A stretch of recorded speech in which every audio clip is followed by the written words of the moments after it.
আমাদের এই মামা মাটির জিনিসপত্র বিক্রি করতেছে। এখনকার ছেলেমেয়েরা হয়তো এগুলা চিনবে না, একটা সময় গ্রামের ছেলেমেয়েরা এগুলা দিয়ে অনেক খেলাধুলা করতো। মামা এগুলা কত করে বিক্রি করেন? 30 টাকা থেকে শুরু করে 80 টাকা পর্যন্ত আছে। মামার এখানে 30 টাকা থেকে শুরু করে 80 টাকার পর্যন্ত জিনিস আছে। এই যে মাটির পিঠা বানানোর ছাঁচা আছে, তারপরে যে এটাও পিঠা বানানোর ছাঁচা। এই যে ছোট্ট ছোট্ট মাটির বেলনি আছে, মাটির পাতিল আছে, আরো বিভিন্ন আইটেম আছে। এই যে কবি জসিমউদ্দিন, এটা হচ্ছে কবি জসিমউদ্দিন। আর ওই যে মাটির শের আছে, এই যে এইগুলা দিয়ে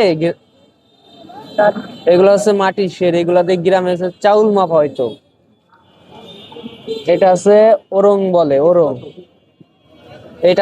এইটাকে বলে হচ্ছে ওরং। এটা দিয়ে তরকারি উঠানো হয়।